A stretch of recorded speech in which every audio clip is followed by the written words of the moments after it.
Hi, my name is Laura Melbourne. I am a graduate student at Rutgers University, concentrating on archives and preservation. I use she, her pronouns. Today is July 27th, 2022. We are here today with Alan Delozier for an interview project organized by the Mid-Atlantic Regional Archives Conference, New Jersey Caucus, intended to document the history of MARAC as it celebrates its 50th anniversary.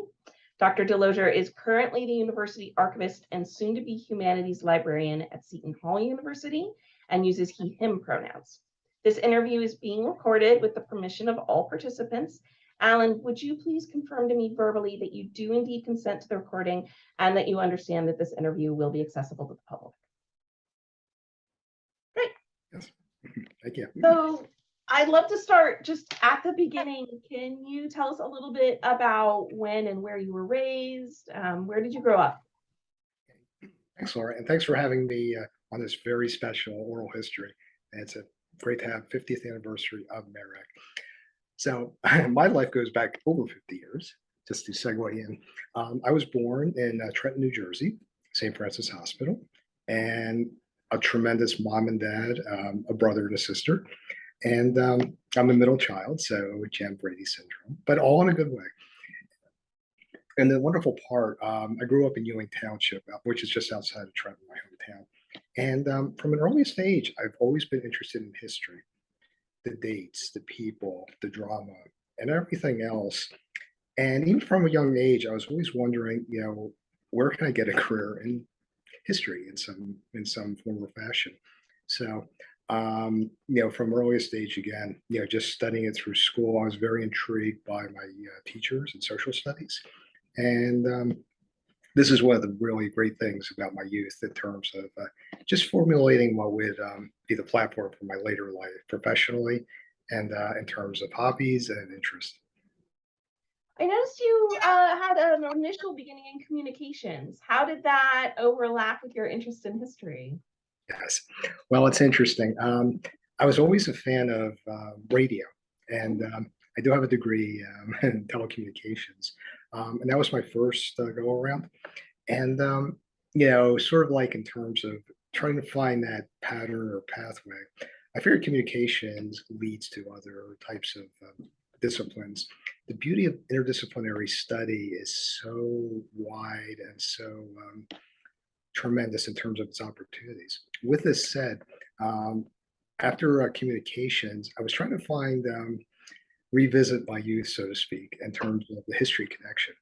And I found that archives, especially, along with radio being sort of, in some ways, a antiquated media, but still useful in many ways, just as archives are, in terms of capturing the historical voice, but also theater of the mind. Radio, that's what radio does, is it gives you the imagination and so forth. And on the other hand, archives and documentation, primary sources, really help in terms of proving, what's out there. So it's sort of like a good connection in various ways. It might not be the most natural thing that comes to mind, but I think it's what your passion is and how practically it can be put into use. So speaking of things that you're passionate about, and you've already alluded to it quite a bit, is history. What are some of the specific areas of history you're interested in? I know that you've done some writing in that area, for example. Can you speak a little bit to those interests and passions? Thanks, Laura. Yeah, history is all over the spectrum, so to speak. My own interests include American, social, cultural, and ethnic history, immigration, and so forth, especially from the 19th century to the present day. I joked back in 2001, I wanted to be a 21st century scholar because it's only 1 year. Now we're into 2022, so it's expanding. But in all seriousness, not only the present day, but going back, athletics and sports history is a really big passion as well, along with Irish history, culture, and so forth. I wish I could speak the language a lot better. And even with my surname, which is French in origin, if I tried to speak it and tried to read, well, I can read it somewhat, but it's very tricky. but I'm digressing a little bit. Suffice to say, anything that's translated into English, and if I can help with any translations into European languages, that's another interest of mine as well. So any new fact that I learn, and the beauty is that you learn something new every day, the old adage is right, and just adding to the knowledge base. And like yourself, Laura, I want to learn more about you and also others and what their interests are.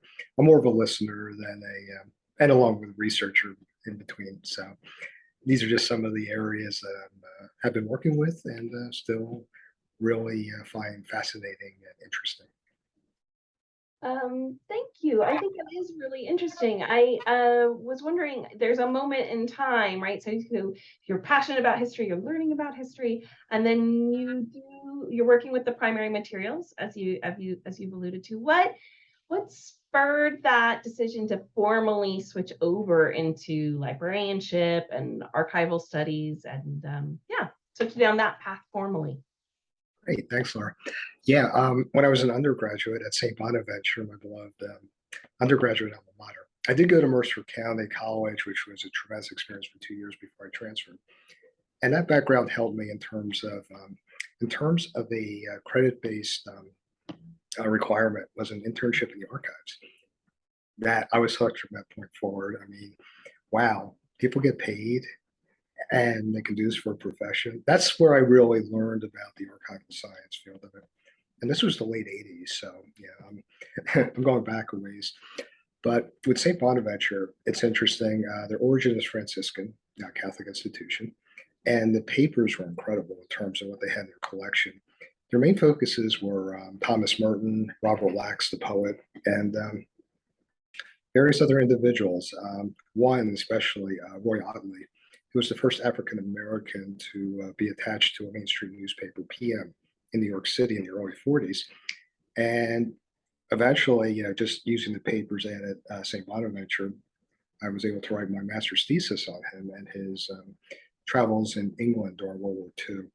But with that said, just from that beginning piece of exposure, I was again hooked, and from that point on, I was looking for opportunities within the field. And so then you start off, and can you maybe give us a few highlights of your career in the archives? Thank you so much. Yeah, it was great. What happened was after I graduated, I know I didn't have it was straight communications. It's interesting. I transferred from a public institution, a 2-year community college, which was tremendous, into a Catholic institution where you had requirements of Greek, Latin, philosophy, and theology. I'm not knocking it, but I didn't have the background. So, with that said, that helped in grounding in terms of some of the components what would be involved within historical study and analyzing the documents for our research community down the road. What happened was I took some credits at Richard Stockton College in New Jersey. When I was there at Stockton State College, worked in the archives. They have a tremendous archivist now, Heather Perez.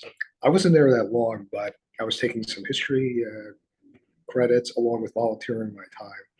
I think a lot of archivists have this experience of volunteering in archives before they go into the profession, full-time and paid. I always wish payment for everybody, but I'm not complaining. So from that point forward, I was working with college documents. The school was founded officially in 1969, so it was a fairly new school, about 20 years worth of documentation and so forth. So I worked with I believe the presidential documents and so forth. It was just basic work, filing, and just making sure their spreadsheet was up to date. But it gave me a start, and basically from that point, I was.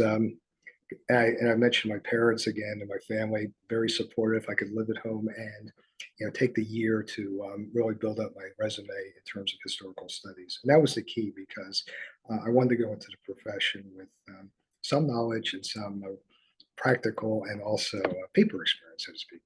Hmm. And then where did that take you next? Great. I got my first job offer at St. Peter's University. Well, actually, it's now St. Peter's University. It was St. Peter's College in Jersey City. And this was in 1995. It was part-time, which was great because at this point I was applying to graduate schools. I was going I don't know why I did it this way, but fortunately, schools admitted me, which was really nice of them. But also, I was very humbled and grateful for their instruction. With this said, I went history first. I went to Villanova, where I had a concentration in American history. Many times, individuals go library science first or archival science first because you get the grounding in how to do research, which helps you with your papers too. So, in many ways, I do things reverse and and in an odd way, but I'm not complaining. But suffice to say, this was great. A part-time job in Jersey City and going to school in Philadelphia, living in Trenton. So I was split between the two. So, 2 days a week out to work, 2 days a week in classes. So that was the starting point. And they had a great collection. It was started by a wonderful gentleman and a great mentor, Father John Rinn, who unfortunately has since passed away. But he started the archives at St. Peter's College, Jesuitica, and the school, which had been founded in 1872, closed for a short time during World War I, the 1920s, and reemerged in 1930, and has been operational ever since. So, great collection, very interesting, and the special collections beyond the college materials included the Guarini papers. I'm going to mess up the first name. I think it's Frank Guarini, who was a congressman from Hudson County for a number of years and a great benefactor to the school. So working with these particular collections was an honor and really interesting, and really helped me in terms of expanding out my knowledge of various types of archival records, public institution, and now a parochial or religious oriented or affiliated institution. So I've been very blessed in those regards early on. And so this is while you're completing your first master's, yeah? Yes. I sound geeky, don't I? But Not at all. thank you, Laura. No, it's interesting. I did do research on becoming an archivist, and it was recommended. And I've heard this from a number of people, not only in the textbooks or the vocational guides, but two masters was like sought as the most promising and most helpful in terms of landing your ideal position. So I I made the sacrifice, but in the sense that the sacrifice was for professional development and just learning all I could. So that's part of it. It's I'm always learning, and these were great foundations for my professional life later on. I actually wanted to ask you about that. I know that you have quite a few certificates as well. Could you speak a little bit about how you've approached continuing education and what role it plays in your personal life as well as in the field? Thanks, Laura. Yeah, it's funny. Even when I was in grade school, I was like, oh, I want to get out of here. I don't want to go to school anymore. I I think most individuals have that thought at some point. But no, just looking at the benefits and from St. Peter's and even my job at Seton Hall, Mm. which came about. Actually, I'll give you a side note. It's interesting. I was at the 1999 MARAC conference at State College in Penn State, and I got a call in the afternoon that I got a job at Seton Hall that I applied for. So I've been here ever since. But going back to the educational part too, just with the job and just with I'm faculty, the status is interesting, and you have to publish, but also in terms of teaching as well, which I've been blessed to be able to teach full-length classes. I don't know if the students would feel that way, but they're wonderful across the board. And with that said, getting the doctorate was always a goal. It's not a PhD. It's called the Doctor of Letters in Irish Studies, which is an interest of mine. And they jokingly call it a delight because you don't have to do it.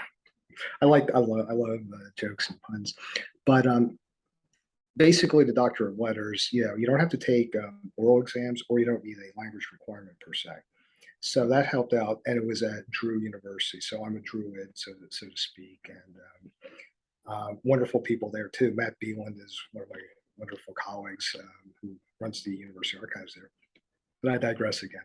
But suffice to say, getting that doctorate and then the certificate programs most recently were just to enhance and provide more of a local and global perspective too in terms of what I'm learning, because you can't live in a vacuum educationally. The one was from the University of Limerick, which was in genealogy and local area studies, which was a great experience. I did that fully remotely. It would be tough, but it would be great to commute to Ireland weekly to take the classes in person. But no, the professors and the instructors were tremendous, and I learned so much about the Irish experience, the diaspora, but also in terms of what their protocols are in comparison to American, and bringing some more perspective that they taught. And my last one was, boy, I sound obnoxious, don't I? All these. No. No, but and actually, this is my very last certificate. I was looking at the Harvard Extension site at one point. I have to classify this. The Extension School is totally different from the university proper. So when you say Harvard, ooh, yeah, things come to mind. It's a tremendous institution, but this one is more geared for different types of specialized study. And the professors and my co-students were tremendous as well. Got something in social justice, which is something really important. And I want to get something from a sort of like a more secular or non-religious per se perspective. So, and I think this helps in terms of offering the research community the best service. And I'm always saying that I'm just a conduit, so to speak. And again, you can't, and I know this really by heart, you can't really tell a historian or a researcher what they should write, but offering everything out there, but just getting a sense of what some of the research patterns are and so forth. So that's basically why I took these classes, and trying to help my own public service on behalf of the wonderful people that I work with. So that's a long-winded answer to your question now. Well, speaking of public service, that's actually something else I wanted to ask you about. I know that you've been involved with several historical societies in the region. Could you speak a little bit about like how you first got started working with them, and some of the highlights of those institutions that you've worked with? Thanks, Laura. It's interesting going back a ways. Back when I first graduated from college, I was leaning towards local historical societies, and this is something I recommend for any budding archivist out there. Volunteer time for commissions, if not doing also collections within historical museums and so forth. I belong to the what's called the Ewing Township Historical Preservation Commission, which was more landmarks and so forth. But they got my foot in the door. I worked with the Ewing Public Library in terms of their history and so forth. But then from there, it snowballed in terms of different organizations, especially at Seton Hall. And actually, it's a requirement. The big things are publishing, community service, and teaching effectiveness. So lots of organizations. I'm blessed to be currently the executive director of the New Jersey Catholic Historical Commission. And I've done some papers for MARAC with that tag along with Seton Hall because we're headquartered here. It goes back to 1976 when the Archdiocese of Newark donated their papers to Seton Hall University, and they're the stewards of that particular set of papers to the present day. And I say that because there's a really close relationship. And this is one that's very helpful in terms of advocacy and co-collaboration. That's just one committee I belong to, but I also belong to the South Orange Historical Preservation Committee here as well, which is more in terms of general history on the village of South Orange.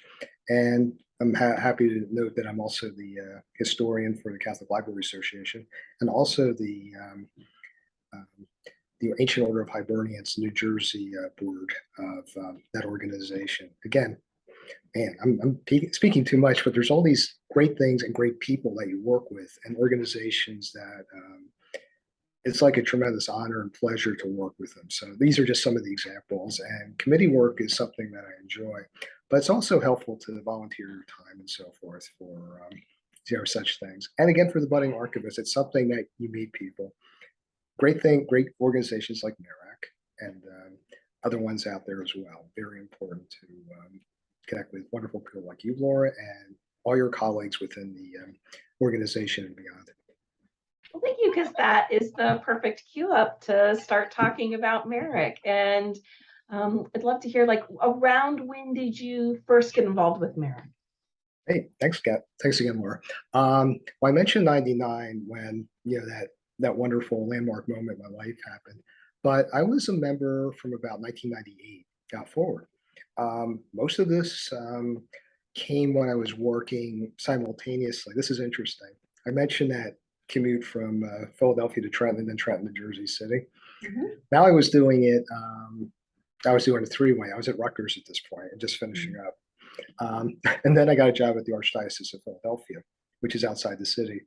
So I was done with Villanova, still going a few miles, beyond in terms of travel. No complaints.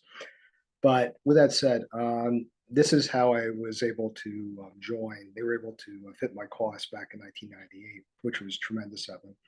And just from that point forward, even working St. Peter's, Seton Hall, and so forth, I became more involved with the organization as I learned more about it. So I was a very quiet starter in terms of the late 90s.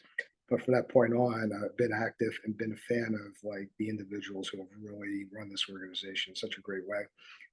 The activities, the conferences, the outreach, the awards, and so forth, all really top notch and first rate in every way. Maybe we could take some of those and break them down a little bit further. Like, for example, conferences.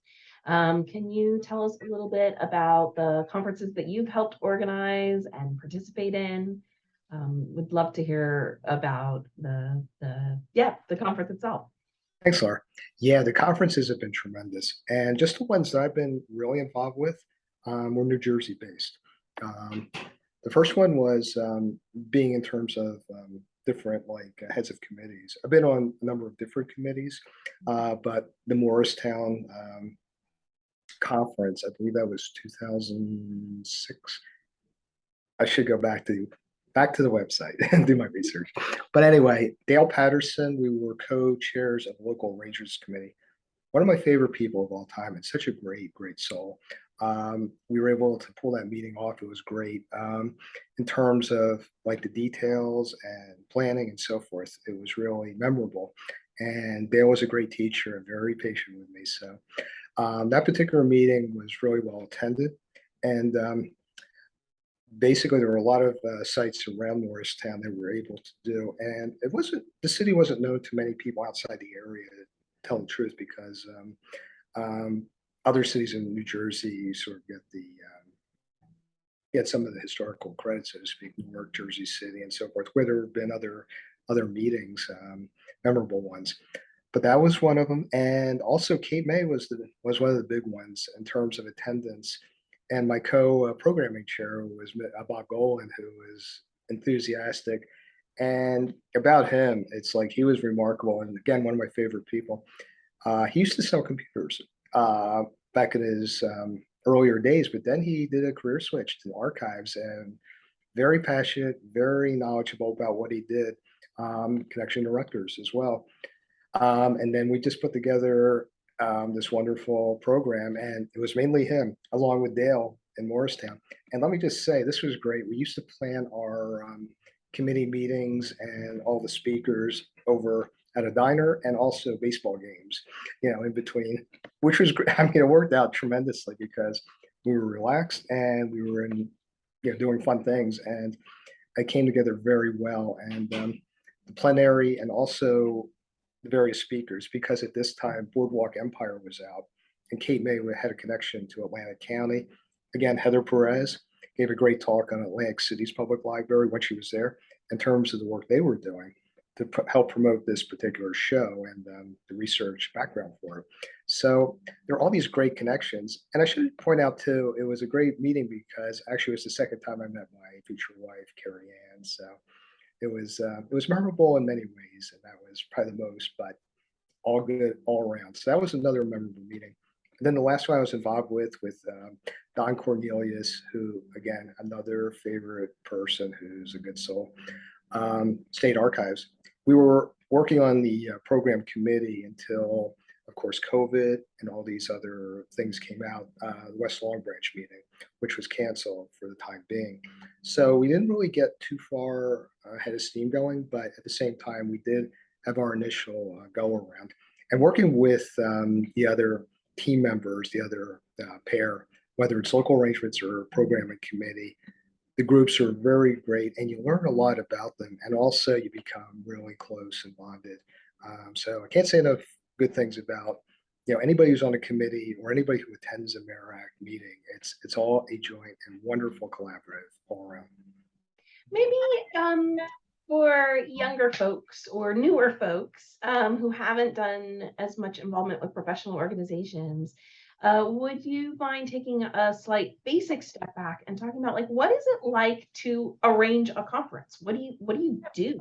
How do you get started? Great, thanks, Laura. You know what? It's that's a good thing, and I'll get to the mechanics in a few moments. Just some basics. You know what? The best thing, just a recommendation for those who are joining MARAC or who are young in the profession, maybe run for a committee or something like that. But also join your upcoming local arrangements or programming committee. I mean, they have a lot of people who are involved, and actually just ask if you can shadow, or be more involved, or if I have a task, and just ask about the different aspects of putting it together, because just in general, local arrangements is booking the hotel room, booking the meals, booking the rooms. I mean, there's a lot of logistics, and also the tours that go along with it, the reception, and so forth. I mean, it's involved, and usually Mary Mannix, who is our programming coordinator, does a tremendous job because you have to go maybe 1 or 2 years out, make sure you have all your ducks in a row, so to speak. So that's one thing that would be helpful for individuals who want to get into that. And the programming committee, same thing. Join the committee, learn what the theme of the conference is, and then even if you have an idea for a panel or something, that's good practice, and that's something to get your name out there, and it's a great experience. And it looks good on your resume too, and you're educating people. It's a win-win-win-win, so to speak. But those are just some of the recommendations. Join committees, and join the committees for PC or LAC, so to speak, upcoming. So, and I think the next one is in College Park. So I don't know if there's openings, but I'm sure if anybody wants to volunteer, I'm sure they would be happy to have you. So you talked about the programming committee. Do you find that it's mostly reaching out to folks to do speaking, or people do approach you, or how does that balance work out to get panelists and speakers to be involved in the conference? Thanks, Laura. No, that's a very good question. Usually based on the location, you have the theme that comes up. For Cape May, it was Boardwalk Empire, and I think we did a little bit with Wildwood and the Jersey Shore. With that said, we usually, the programming committee can go in different directions. And what happens is you try to get a plenary speaker who is not necessarily the theme, but as close as you can get. And then there's the lunchtime speaker on Friday, and maybe trying to think of other speakers or individuals who can talk more about the culture or your theme in some form or fashion. Now, with that said, basically when the committee is formed, the co-chairs, and then the initial run of committee members, you put together the posting. Any volunteers who want to present, just submit an abstract, your names, what type of presentation. It could be a panel, poster session, and I think there's some other ones out there too, like workshops and so forth. So basically, the call for participation is there, and then if anybody wants to do it, we're very, very happy. And usually we have an overload of people come in, Cape May especially, but we didn't get a chance again. West Long Branch, it was kind of difficult to get traction on that. But I think usually the calls are good, and most things are accepted depending upon the space. But also they're very good in terms of if you need to refine your presentation in some way, they're very, very supportive, and it's just tremendous how to work with the committee members and the chairs. So there's always an opportunity, especially again for the younger members and longtime members alike, in terms of presenting. Do you have another favorite theme that you didn't already highlight? Great themes, yeah. Trying to think. Um, yeah, it's with West Long Branch, it was going to be we're going to try to get Springsteen in there as much as possible, but just didn't pan out. They're all good themes because they're more geographical and they're special to the area.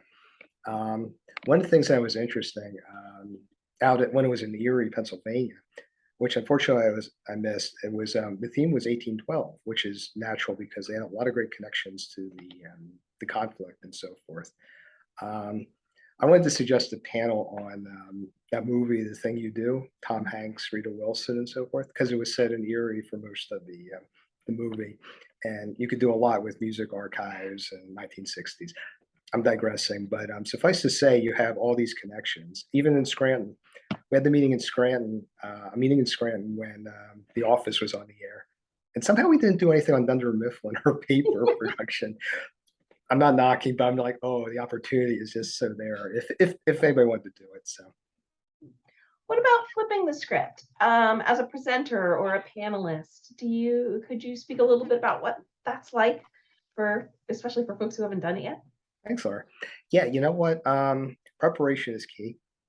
Um, I know for me, I'm actually very shy and nervous when I'm speaking. You get to a point where, you know, this is advice I've heard from a lot of people, so I'm happy to share it and give them the credit.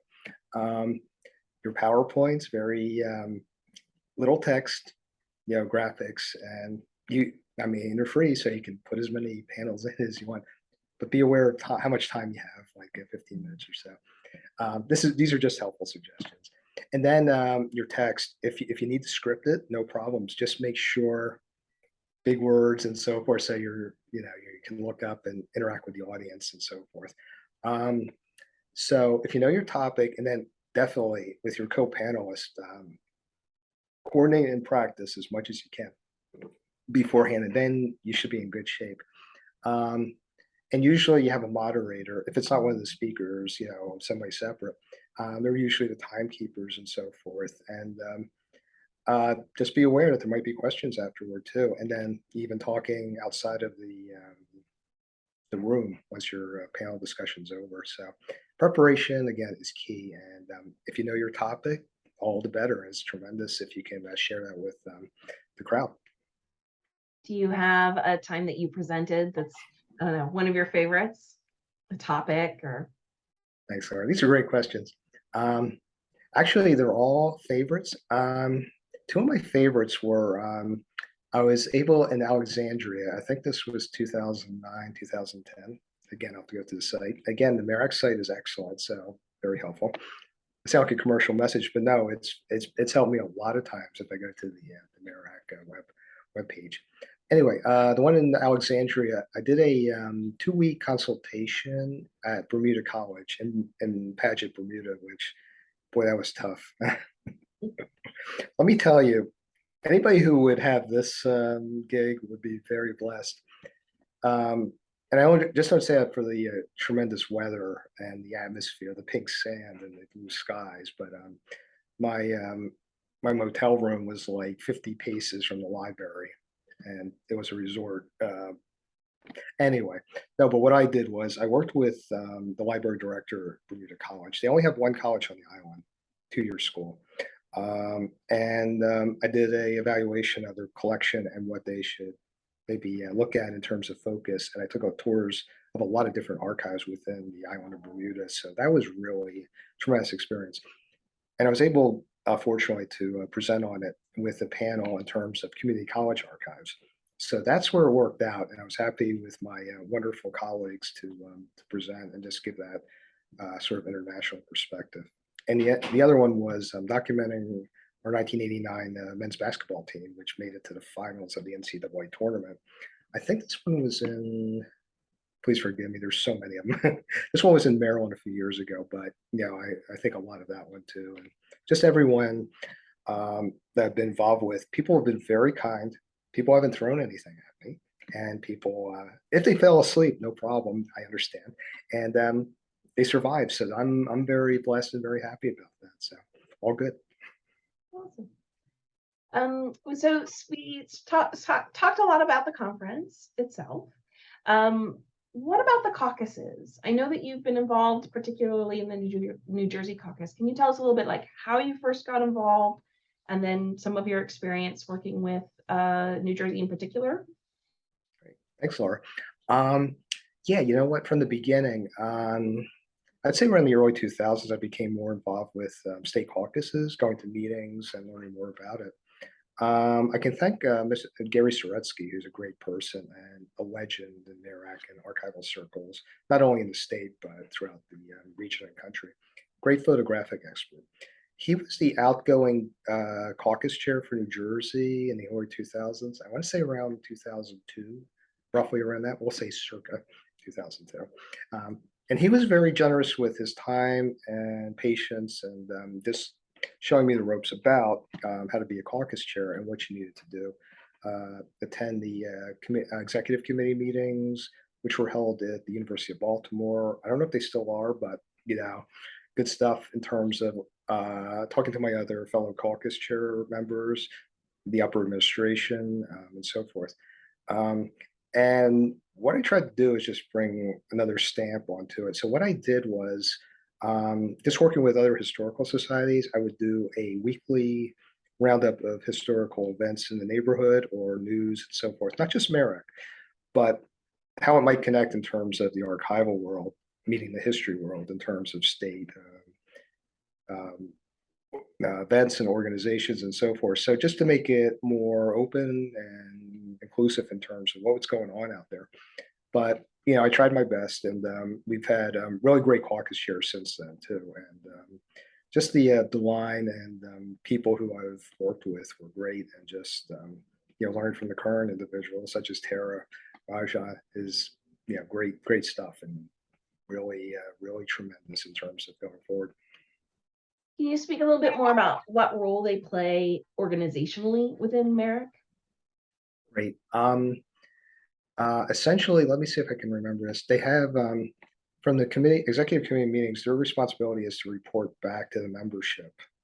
Usually there's a meeting during each MARAC conference, but then usually it's recommended that you have one or two in-person meetings like in between. So just keeping the members of your caucus informed about general issues and local issues alike is the main function and the soul and the heart of what we do as caucus chairs. Taking in ideas, sharing news, so sort of being conduits and so forth. And in terms of different elections and so forth, usually it's a 2-year term, and usually individuals hand it off to the next person, or no more than like 2 terms in a row. But that's it's up to the individual, because we've had some great ones that we hope would go on. It's a lot of work actually in terms of keeping up to date and just spreading the word out there. So, but it's rewarding. But those are the main factors, and otherwise, I guess as the MARAC administration has other news and so forth, again, working with your constituency to promote and support MARAC on the whole. So that's what the caucus chairs essentially do. Yeah. So we talked about conferences, we talked about caucuses, that leaves committees. In particular, I was thinking maybe you could speak a little bit about your involvement with CAPES, explain what it is and how you're involved. Great. Oh, thanks, Laura. Yeah, you know what? We have a great coordinator now, Jeanette Pardo, and going in terms of great tradition, going back to Elsalyn Palmazano and Fred Pachman, among others. I was fortunate to do a few colleges, prep schools, and churches, especially Catholic churches, just because of the interest and my affiliation. They've been very rewarding, and I've learned a lot from different institutions. I think one of the last ones I've done, it's been a few years since I've done one. Let's see, prep school in Morris County, and then St. Peter's Prep was another one, and actually then College of St. Elizabeth and so forth. So what's involved? Fortunately, they have a template which you go from in terms of just basic best practices, but then you really study, ask a lot of questions, site visit, and get as much information, take a lot of pictures if you can, and then get the sense of budgets and what they've asked for already and what you can help them advocate for. Because a lot of times the CAPE survey helps in terms of a grant proposal.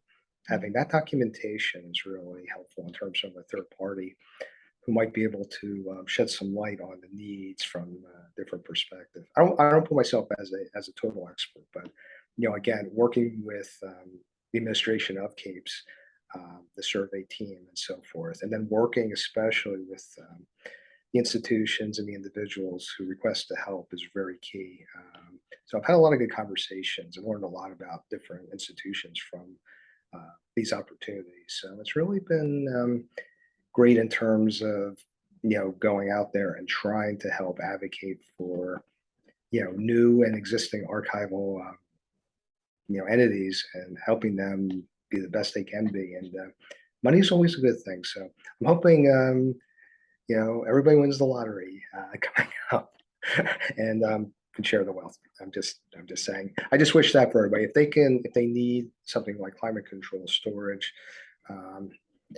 extra supplies and so forth.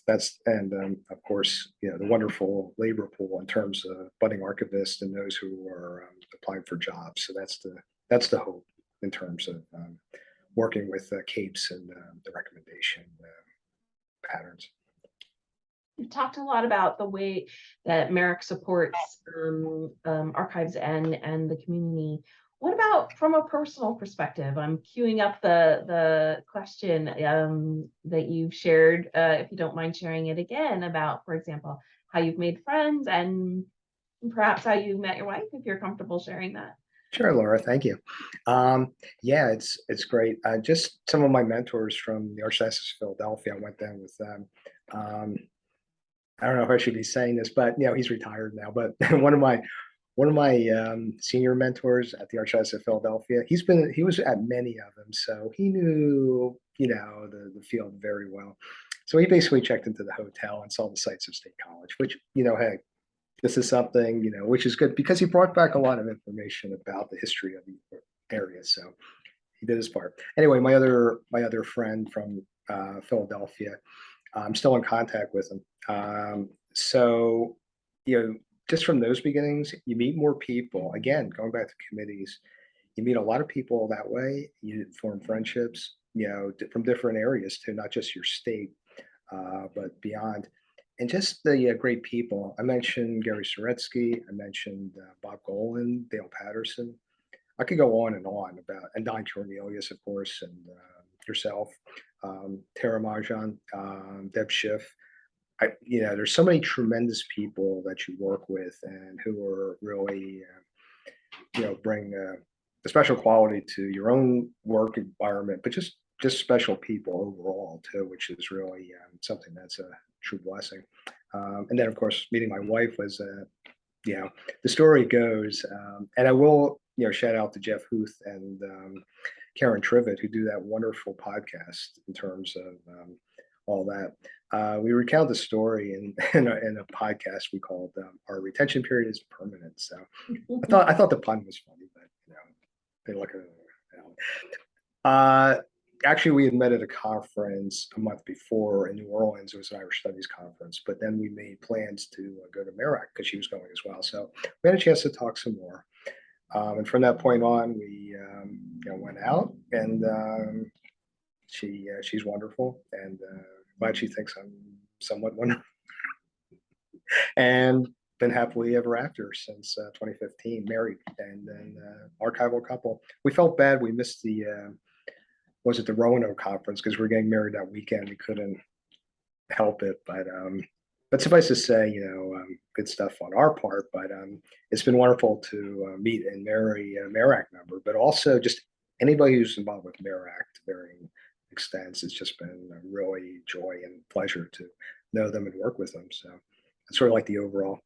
I could give a litany of names if you'd like, but but I don't know how long your program is. But all praise to everybody.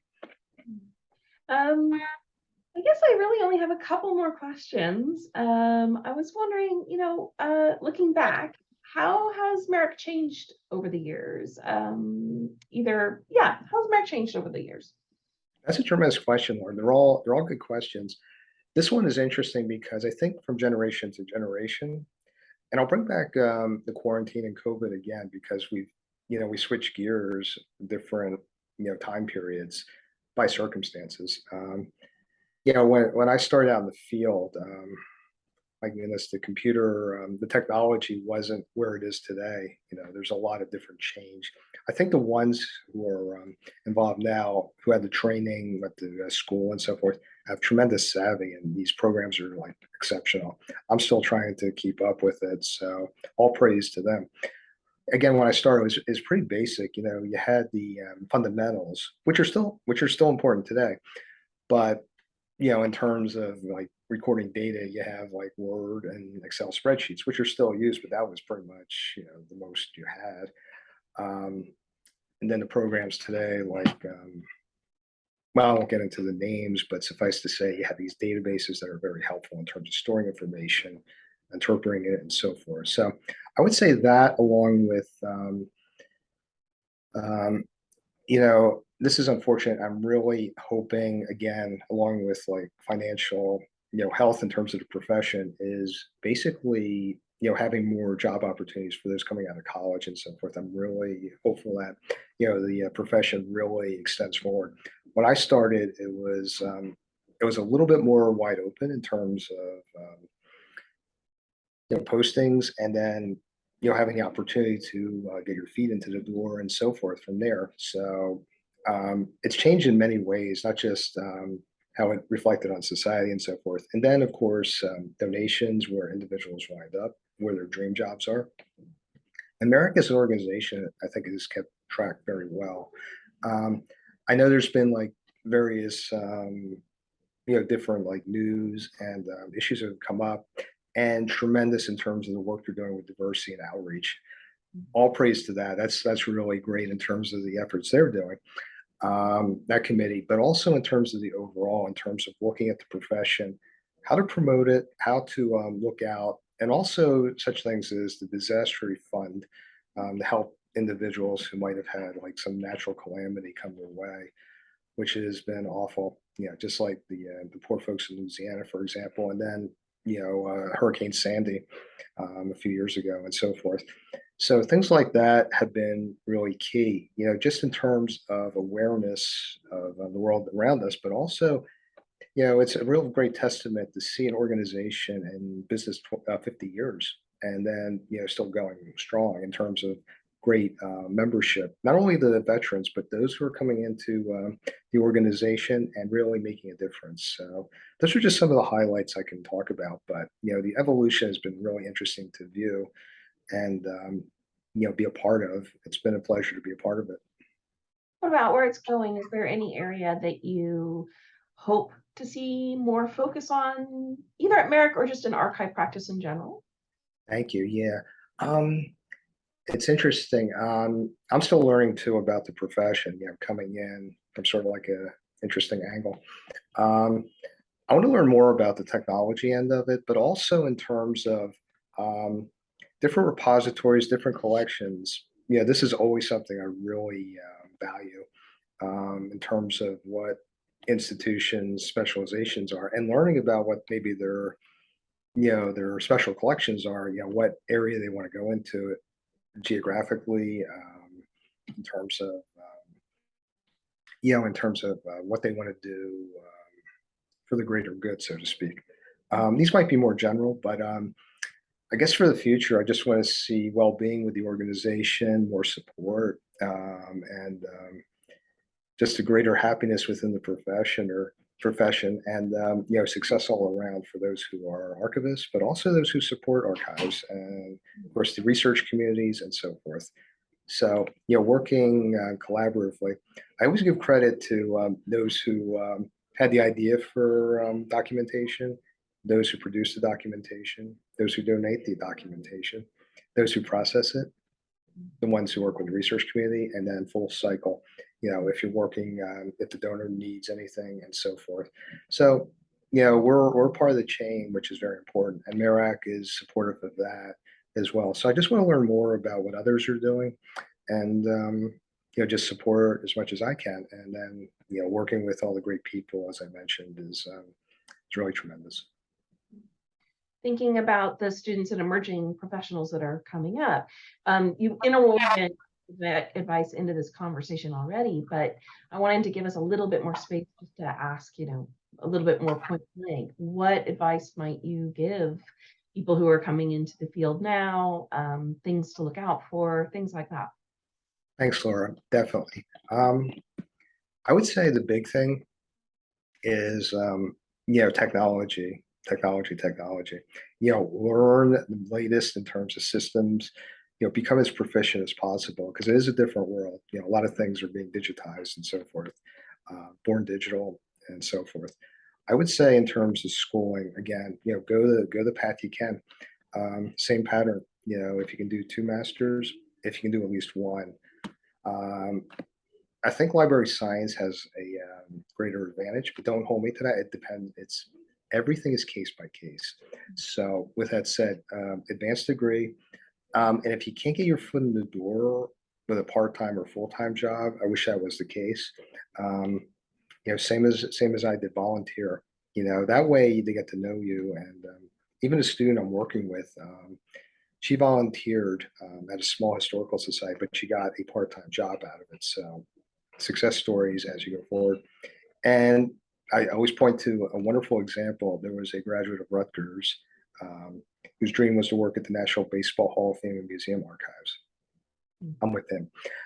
It took him about 10 years, but he did it finally. It was perseverance and other jobs and just keeping the light. So hopefully it's not 10 years before others get their dream job. But, with that said, again, volunteering, I wish there was like, if you do paid volunteers, if an organization can do that, that's tremendous. Most can, unfortunately, because they're small and underfunded. I'm sorry to be gloom and doom, but no, volunteering, technology, schooling, and being in MARAC, because if you can network and learn about like different types of opportunities that are out there, and then learning from the individuals, that'll help you as well, especially in terms of not only building up your resume, but also in terms of the interview. Yeah, that comes when you get the chance to hopefully, fingers crossed, get your dream job. Thank you. So I know we were going to dedicate a little time to turn this conversation around, but right before we do, I promised my last question is the open-ended. Hey, did I miss anything? Is there anything you'd like to share about, you know, Merrick, and yeah, anything I didn't cover that you'd like to make sure to get in there? Thanks, Lauren. No, you're a great interviewer, so I think you have a definite talent for oral history. So thank you. Um, no, the only thing I could say is thank you for the time, and I just wanted to thank you for allowing me to be interviewed. And my favorite part will be interviewing you in a few moments. It's just that just sharing like the praise of the organization. That was the main reason I wanted to speak. And you know what? It's you can't say enough about support organizations and advocacy groups like MARAC because, again, sound like a commercial, but no, it's true because it's regional, it's accessible, it's not overwhelming, and it's collegial and collaborative in so many ways. So I think that's the main thing about the organization. And at 50, again, you know, it's a whole lot different than 1972 to 2022. I believe that's archivists, myself especially, are bad at math. So that's so anyway, 50 years. So things have changed and you just try to keep up with the current patterns. And again, volunteer for MARAC organizations and that helps your resume as well. And the people you meet are really fine quality individuals. So that's really important to keep in mind as you go forward. Thank you. Thank you very much, Laura. Okay, my turn. I guess so. Okay, Laura. Okay, it's my pleasure to be here with Laura Melbourne, who's an excellent archivist and a fine interviewer and fine individual all around.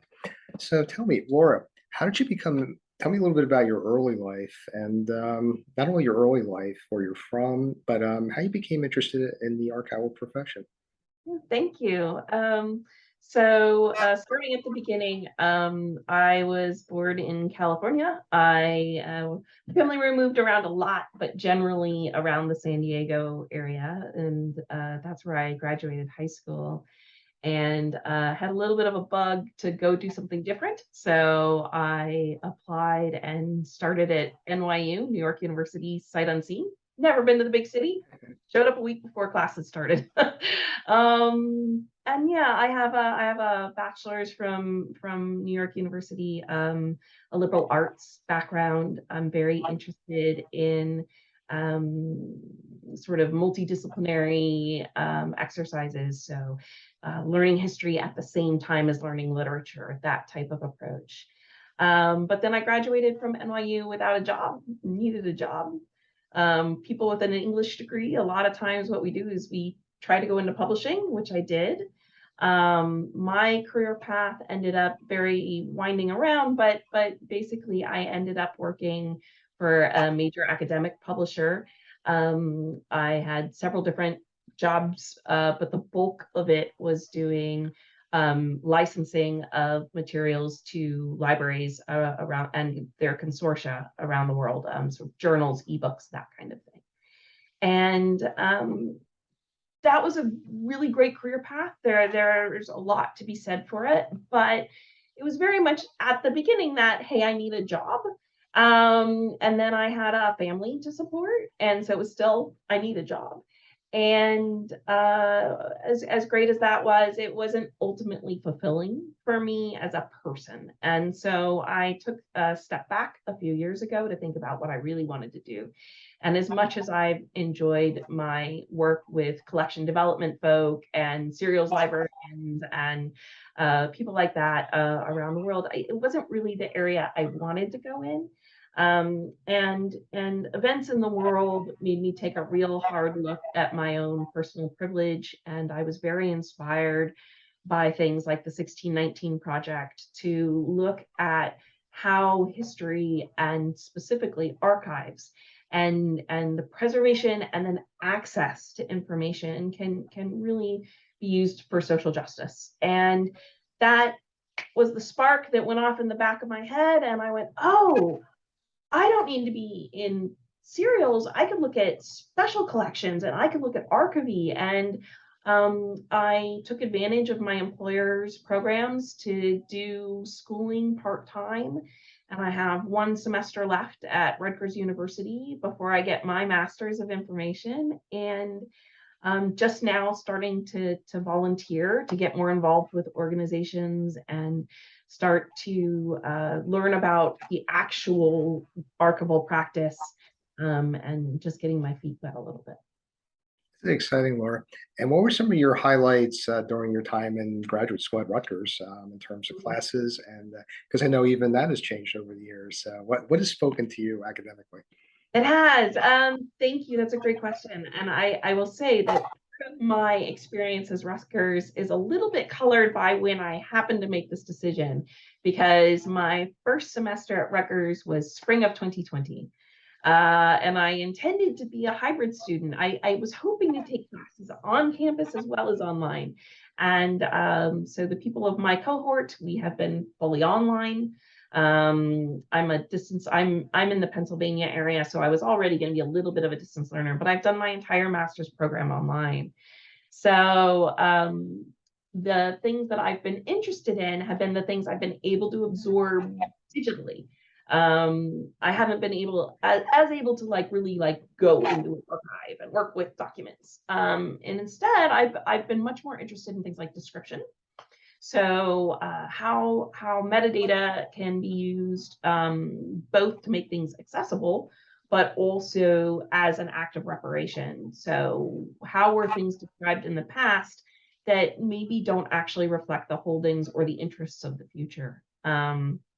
So course-wise, I've tried to seek out, whenever I had a class assignment, something that would allow me to delve into that. And I'm doing a terrible job remembering my professors' names, mostly to do with the fact that I've taken the last semester off. So I apologize to all my wonderful professors. Happy to list names later. But I also was able to take one class outside of the archives present concentration. So my concentration is archives and preservation. I've been able to mostly focus on those classes, but I was able to take one elective that was a deep dive into social justice in information institutions.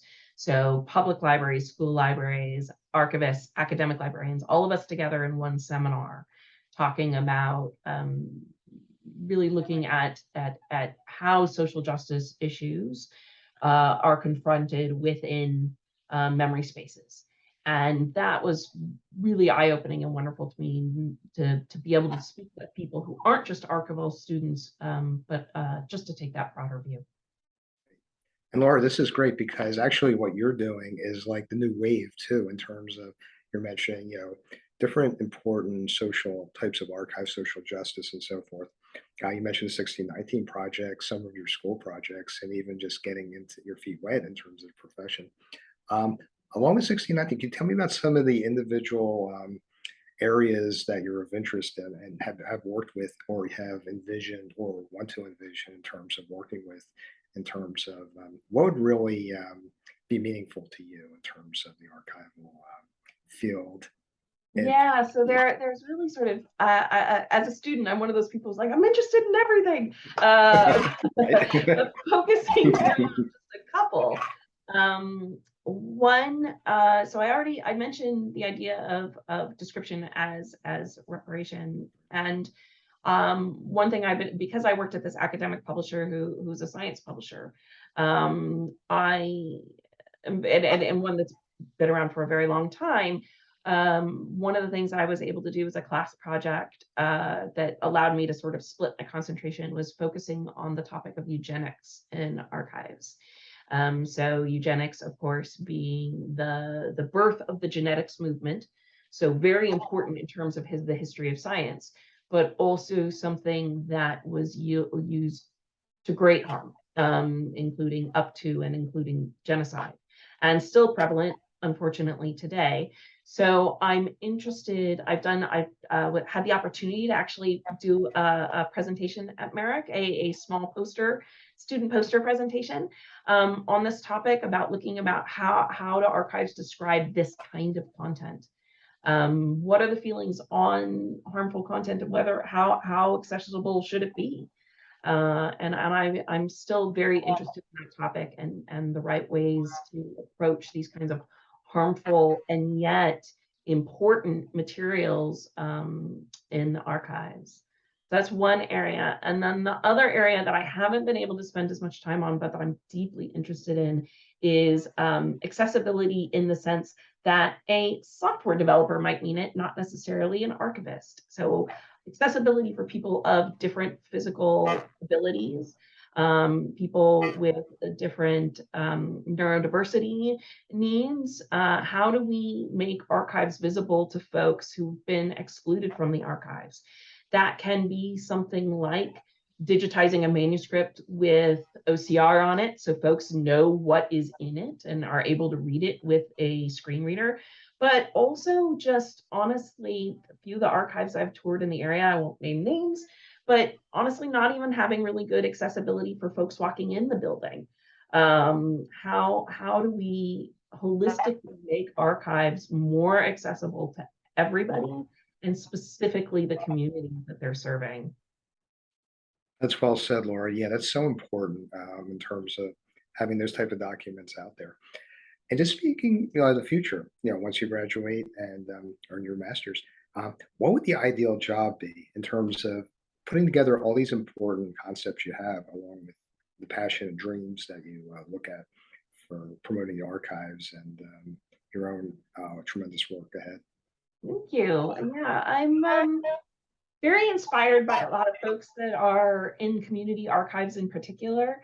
And I would, like to pay my dues for a little while. Because my schooling experience and because I already have this other career, I haven't gotten to do any processing. So I'd like to spend a few years, working in an archive, preferably as a processing archivist, or maybe on the metadata and description side, depending on how that goes. And then ultimately, I'd really like to bring these two sides of my career together. I would love to, if I can do it in time, work in special collections, work in collections development, and ultimately the administrative side. I know sometimes that's a little unsexy to say, but I think that, with my particular background, what I'd love to do is lead a team in the initiatives that would help support the communities around us. Sometimes we need to do better by hiring. We need to do better by supporting folks. Yes, even grant writing and going out and getting the money. Those are all areas that I ultimately would like to be involved in as my career progresses. Sounds good. I think it looms very nicely on your future. And even just talking about, you mentioned relationships and so forth. Who are some of the people in your own life, personally, professionally, and also in MARAC, who have really helped you on your journey as you make your way to the ideal archives gig, so to speak? Thank you. So this is my little plug also. I've had the opportunity to, as a student, to build a small cohort of folks, and I really recommend that people do that. People find someone to be your friend in practice, and talk to them once a week, talk to them once a month. It's really been a blessing to me, especially during these times where everything is digital.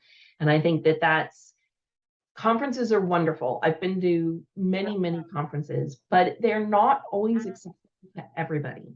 And I think the more that we do to build up our relationships, both virtually and in person, is really the best way forward. And I've been very lucky to be involved in MARAC's mentorship program as a mentee. Tara, who we already mentioned, as well as John Zerlo, have been my mentors over the past year. And they did a wonderful job. I don't know what every version of mentorship is like, but for us and my cohort, they brought in speakers. One of them quite well, to come and talk to us so that we could have an understanding of, a variety of archival experiences before we go out in the field, as well as times where they just sat down with us and let us practice a resume or practice a CV. I was very nervous about taking a very specific corporate resume and translating it into a CV, particularly going into academic institutions. How would they read my experience? And they've been wonderful coaches for talking through that. And I can't recommend enough that anybody who's involved in MARAC or another professional organization, if you have an opportunity to join one of those mentorship programs, either as a mentor or as a mentee, it's hugely invaluable. And I highly recommend it. Excellent. Would you see yourself as a mentor in the near future? Oh gosh, I'd love to. I was able to do that in my other career a few times, and it's so rewarding. And I don't know if I'm ready to do that in archival practice since I'm still learning. But yes, I would hope that when the opportunity presents itself, it's really, I guess, it can seem a little bit intimidating because even now I'm like, well, I don't know enough. But it's not really about that. It's about supporting someone and being there for them regularly as they ask questions. And if you don't know the answer, helping connect them with folks who do. And especially anyone who's been involved in something like MARAC for a while, even those social connections that you've made might be really helpful to somebody else to answer a problem that they have. And not just for students, of course, or emerging professionals. There's all sorts of reasons why you might want to work with a mentor or a mentee, depending on where you are in your career. So true, Laura. And that's great. And you just keep that connection going as long as possible. Yeah, in terms of you've reached out to some really great people. And I'm just curious in terms of MARAC itself, what are some of the more specifics that you've been involved with during your time with the organization? But also, what are you looking forward towards the future in terms of involvement with our 50th anniversary year group? Yeah. So again, my time being a little bit colored by the pandemic. I mentioned that I had the chance to do a virtual poster. That was great. I really loved doing it, but it was also not very interactive just because of the nature of what that conference was. It was a virtual conference.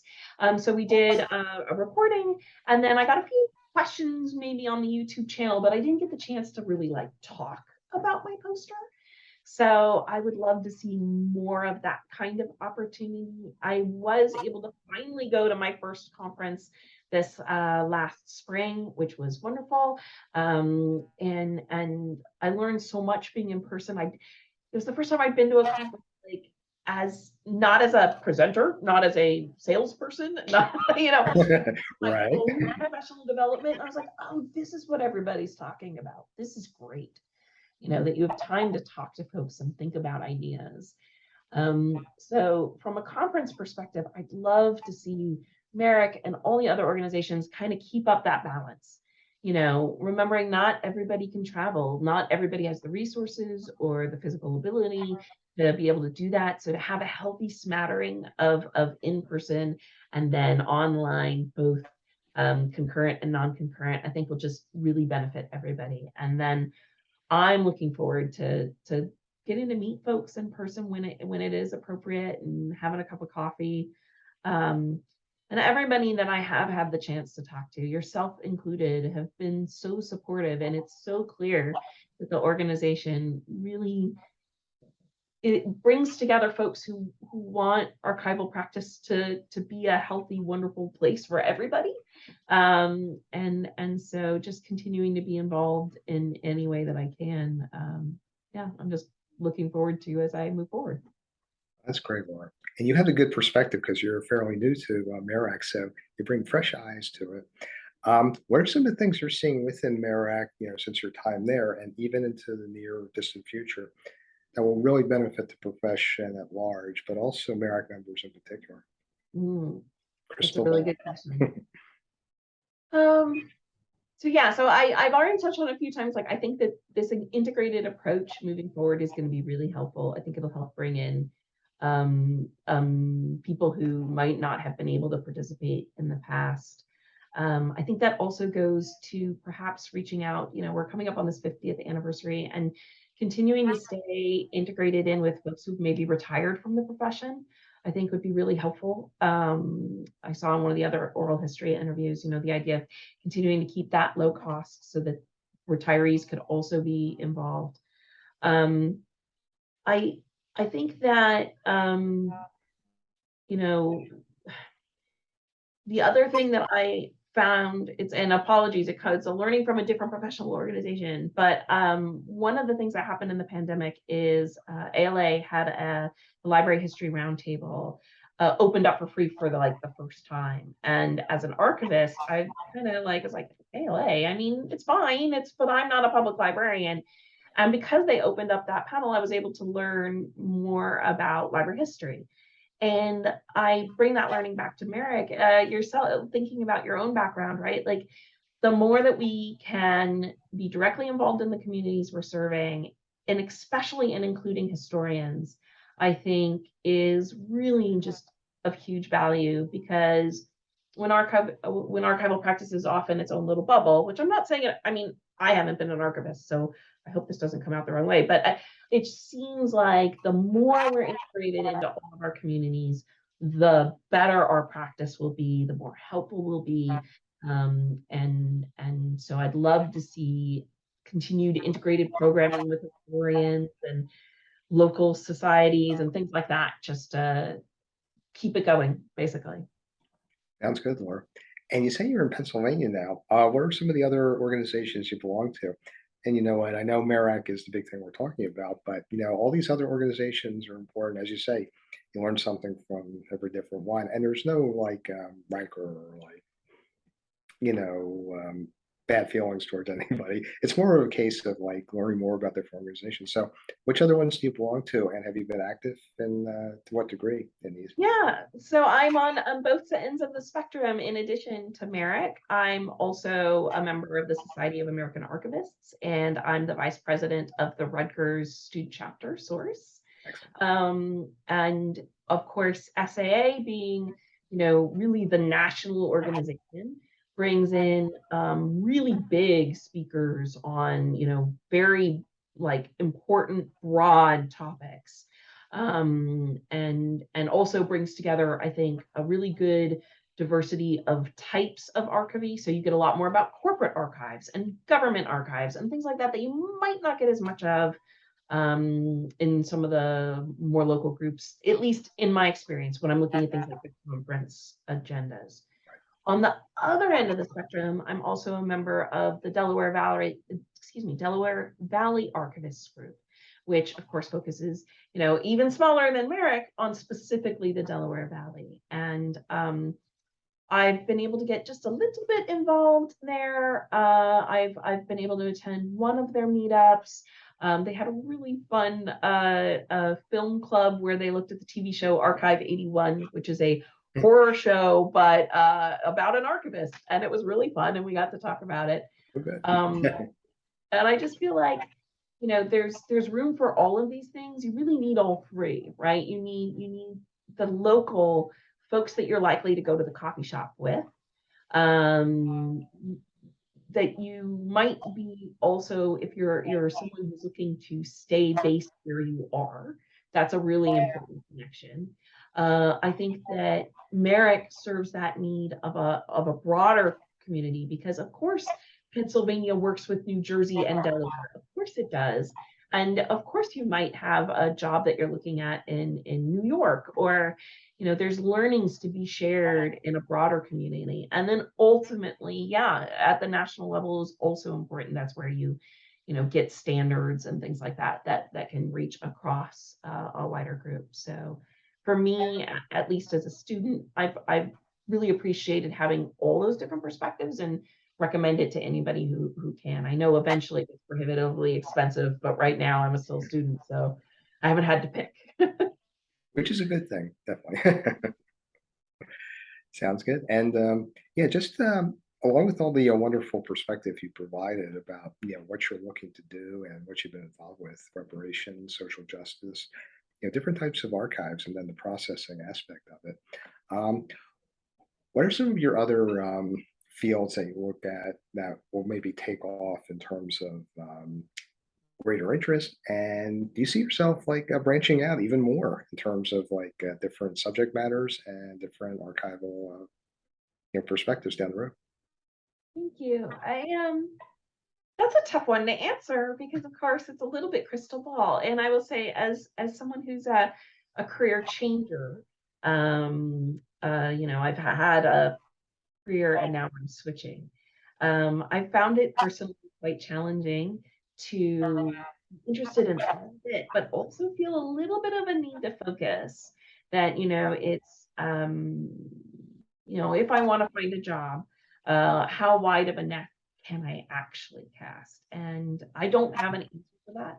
I think it's one thing that I've enjoyed talking to my mentors about, and one thing that I always enjoy learning from other archivists about. I can only assume that yes, something will spark my interest and I'll go down the rabbit hole of studying it. I don't know what that is.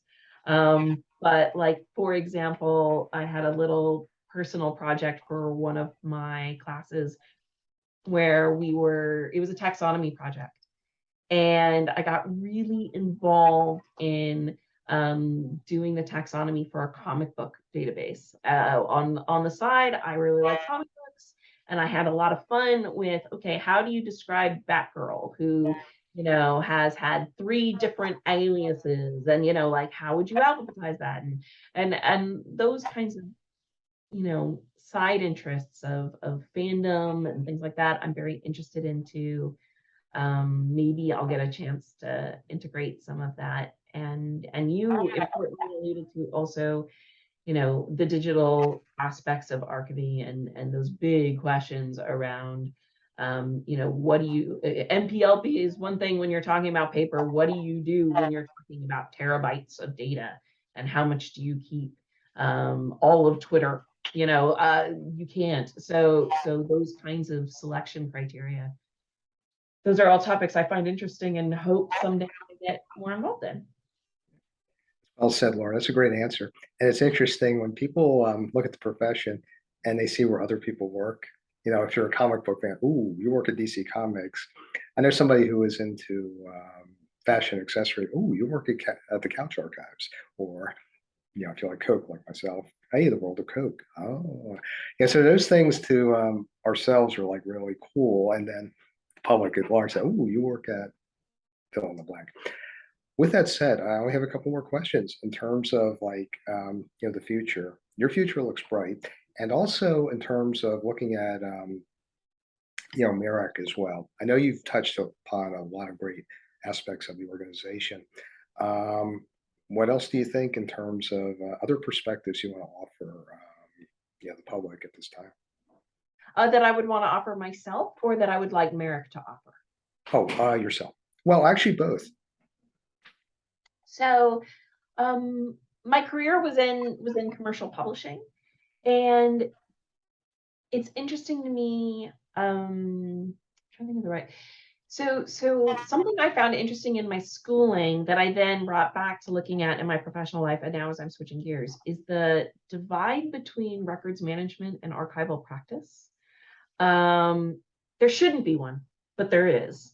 And especially if you're looking at things like corporate archives and the friction between protecting IP and things like that versus preservation for the future. And while it's not ultimately the career path I would like to take, I think that there's something interesting there that it would be nice to continue to support. How those sorts of best practices, because I feel like sometimes information is being split down the middle. You think about something, again, Twitter was just something I threw out there, but you know, the way that it's being used by corporate entities versus individuals in this public space, how do those things interact? Is something with my background I might be interested in. If folks wanted to talk about it, particularly corporate archivists, I would love to delve into it a bit more. And then for MARAC, I've so enjoyed. I feel like I don't want to give it short shrift by saying it's in the middle. That's actually what I love about it. It has been a personal experience. It's not like I guess AA at the national level.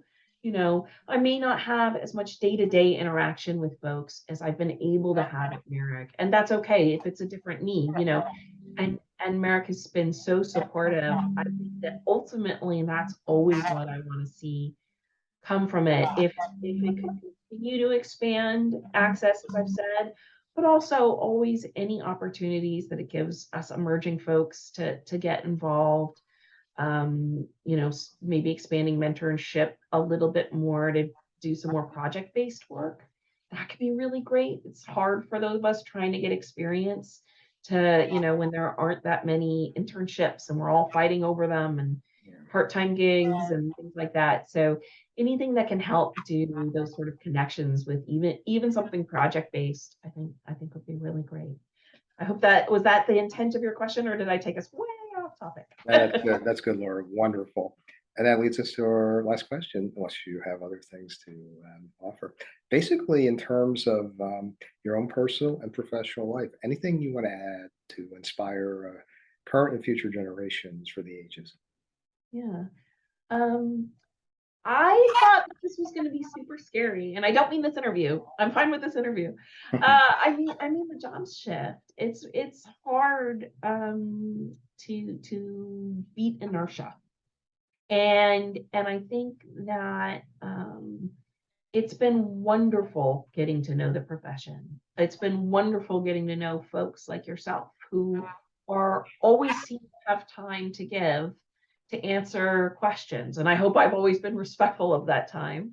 And I just, if there's anybody else out there who's a little bit older and maybe thinking about switching careers, I want to say, like, yeah, of course it was a lot of work, but it's also been wonderful. And there's so many people out there who will support you along the way that I just want to encourage anyone who's thinking about it to give it a try.